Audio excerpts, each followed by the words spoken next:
जो फैज़ इलाही मस्जिद तुर्कमान गेट में है, सबसे पहली बात तो यह है कि 1970 का वफ़ गज़ीट सीरियल नंबर 40, अगर आप इजाज़त दिए तो मैं आपको पढ़ के सुनाता हूँ उसको।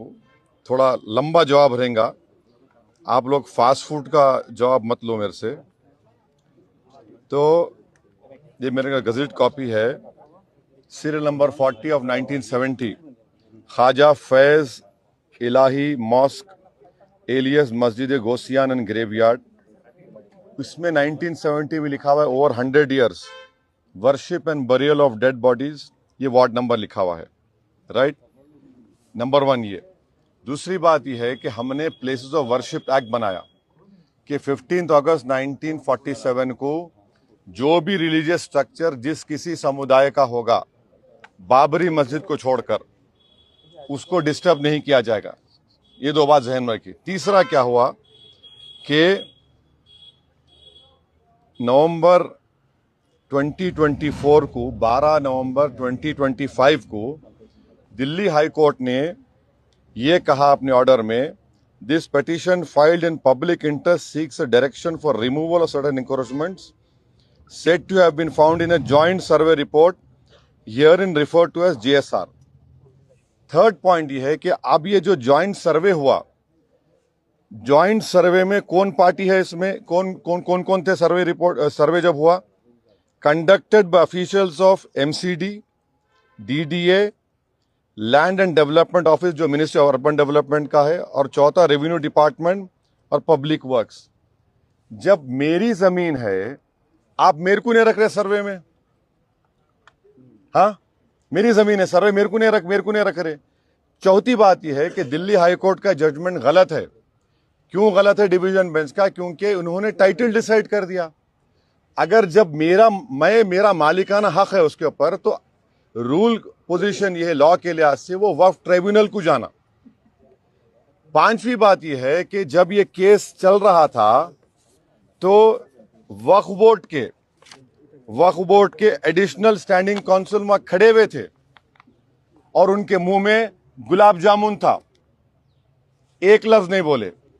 छठी बात यह है कि आज भी दिल्ली वक्फ बोर्ड और ये मस्जिद के लोगों में केस चल रहा।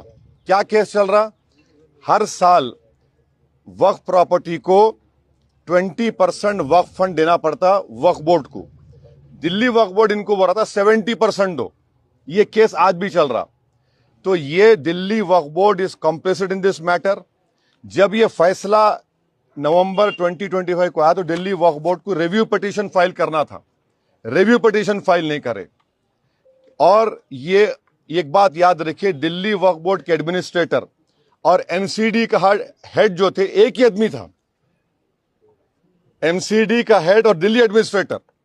फिर कोर्ट में क्या बोला कि भाई एमसीडी को बोला कि तुम हियरिंग करो। अगर आप मेरी जमीन है बोल के बोल रहे, आप कैसा हियरिंग करते? वो प्रिंसिपल्स ऑफ नेचुरल जस्टिस के खिलाफ है। तो हर एतबार से ये एक तो जजमेंट गलत है, दूसरा दिल्ली वक्फ बोर्ड कॉम्प्लिसिट है इसमें। वहां की जो कमेटी है वो बिल्कुल काहिल नाहिल है।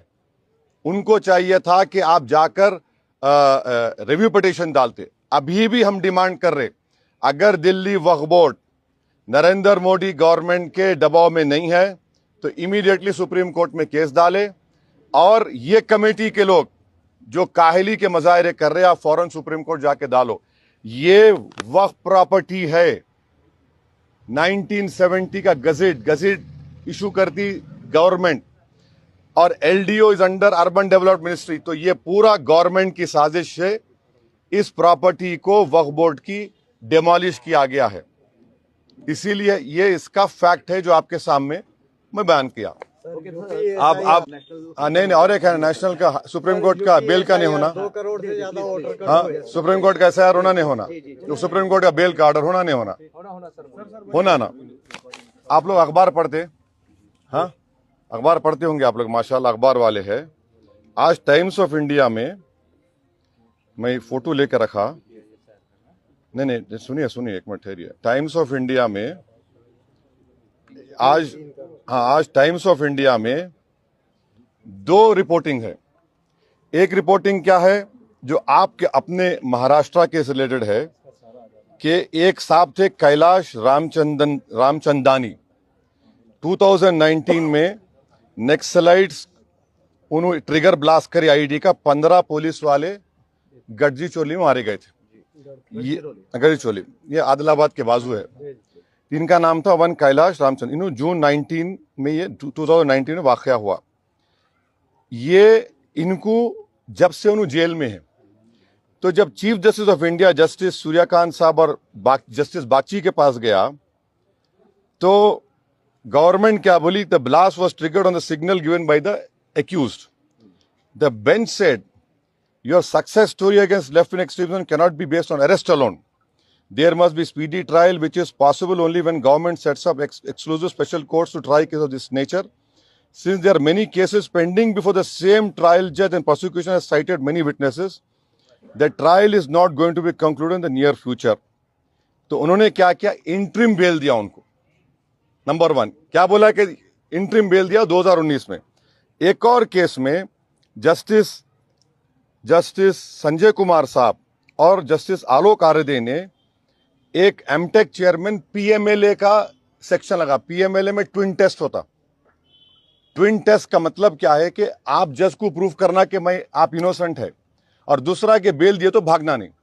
तो उस केस में जस्टिस संजय कुमार साहब ने कहा, the right to speedy trial enshrined under Article 21 of the Constitution is not eclipsed by the nature of the offense. अब तीसरा ये बच्चों का केस है जो 2 को नहीं मिली। आप देख लो, एक जज का बेंच ये बोल रहा, एक जज का बेंच ये बोल रहा, एक जज का बेंच ये बोल रहा। तो मेरे को जरा मैं सरप्राइज हूं और शॉक हूं, ये क्या हो रहा है। चौथी बात ये है कि वो जो उन्होंने क्या किया, उन्होंने वो जो बेल का कंडीशन लगाया, जिनको बेल दिए कि कोई ये नहीं करना, बोलना नहीं। तो एक शेर है, ये दस्तूर जबाबंदी है कैसी तेरी महफिल में। ये दस्तूर जबाबंदी कैसी है तेरी महफिल में, जहां बात करने को तरसती है ज़बां मेरी।